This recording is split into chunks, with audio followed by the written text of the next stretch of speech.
ನಮಸ್ತೆ, ವಿಂಧ್ಯ ಚಾನಲ್ಗೆ ಸ್ವಾಗತ. ಇಂದು ನವರಾತ್ರಿಯ 6ನೇ ದಿನದ ಶ್ರೀದೇವಿ ಕಾತ್ಯಾಯಿನಿ ದೇವಿಯ ಆರಾಧನೆ ಮಾಡ್ತಾಯಿದ್ದೀನಿ. ಸೊ ಇಲ್ಲಿ ತಾಯಿಗೆ ಜೇನುತುಪ್ಪ ಸಮರ್ಪಣೆ ಮಾಡಿ ಭಕ್ತಿಯಿಂದ ಪೂಜೆ ಮಾಡ್ತಾಯಿದ್ದೀನಿ. ಸೊ ತಾಯಿಗೆ ಹೊಸದಾಗಿ ಜೇನುತುಪ್ಪನ ತಂದಿಡ್ತಾಯಿದ್ದೀನಿ. ಆ ಬಾಟಲ್ ಚಿಕ್ಕದ್ದು ನಾನು ತೊಗೊಂಡಿದ್ದು. ಸೊ ಅದನ್ನು ನಾನು ಬೆಳ್ಳಿ ಬಟ್ಲಲ್ಲಿ ಇಟ್ಟು ತಾಯಿಗೆ ಸಮರ್ಪಣೆ ಮಾಡ್ತಾಯಿದ್ದೀನಿ. ಇನ್ನು ಐತೆ ಬಾಳೆಹಣ್ಣು ಇಟ್ಟು ಪೂಜೆ ಮಾಡ್ತಾಯಿದ್ದೀನಿ. ಎಲೆನೂ ಒಣಗೋಗ್ಬಿಟ್ಟಿತ್ತು, ಅದಕ್ಕೆ ನಾನು ಎಲೆ ತೆಗೆದ್ಬಿಟ್ಟು ಬರೀ ಹಣ್ಣು ಮಾತ್ರ ಇಟ್ಟೆ.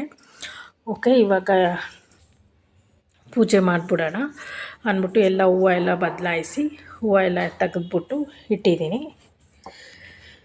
ತಾಯಿಗೆ ಮಳ್ಳೆ ತೊಗೊಂಡು ಕಟ್ಟಿರೋದೇ ಹೂವು ಇತ್ತು, ಅದೇ ಹೂವು ಹಾಕಿದ್ದೀನಿ.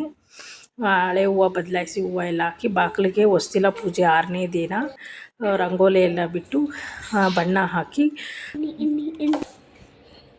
ಅಲಂಕಾರ ಮಾಡಿ ದೀಪ ಹಚ್ಚಿ ಹೊಸ್ತಿಲ ಪೂಜೆ ಕೂಡ ನೆರವೇರಿಸಿದ್ದೀನಿ. ಈ ಥರ ನಾನು ಸರಳವಾಗಿ ಆಚರಣೆ ಮಾಡ್ತಾ ಇರೋದು ತಾಯಿ ಕಾತ್ಯಾಯಿನಿ ದೇವಿಯ ನವರಾತ್ರಿಯ 6ನೇ ದಿನ ಆದ ನವರಾತ್ರಿಯ ಶುಭಾಶಯಗಳು ಎಲ್ಲರಿಗೂ. ಈ ವಿಡಿಯೋ ನಿಮಗೆ ಇಷ್ಟ ಆದರೆ ಲೈಕ್ ಮಾಡಿ, ಶೇರ್ ಮಾಡಿ, ಹೊಸದಾಗಿ ನೋಡ್ತಾ ಇದ್ದರೆ ಸಬ್ಸ್ಕ್ರೈಬ್ ಆಗಿ. ನಾನು ಹಾಕೋ ಪ್ರತಿಯೊಂದು ವಿಡಿಯೋನು ನಿಮಗೆ ನೋಟಿಫಿಕೇಷನ್ ಮೂಲಕ ಬಂದು ತಲುಪುತ್ತೆ ಅಂತ ಹೇಳ್ತಾ ಇದ್ದೀನಿ. ನನ್ನ ಮಗಳು ಬಂದಿದ್ದಾಳಲ್ಲ, ಸ್ವಲ್ಪ ತರಲೆ ಮಾಡ್ತಾ ಇರ್ತಾಳೆ. ಸೊ ಕೊನೆಯಲ್ಲಿ ತುಪ್ಪದ ಆರತಿ ಅವಳೇ ಮಾಡಿದ್ದು.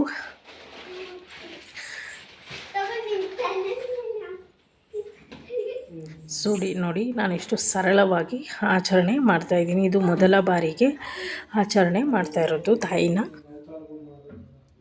ಇನ್ನು ನಾಳೆ ಎಲ್ಲ ಸ್ವಲ್ಪ ಹೂವು ಎಲ್ಲ ತೊಗೊಂಡು ಬಂದು ಇಟ್ಕೊಂಡು ಎಲೆ ಎಲ್ಲ ತೊಗೊಂಡು ಬಂದು ಇಟ್ಕೊಳ್ಬೇಕು ತಾಯಿಗೆ.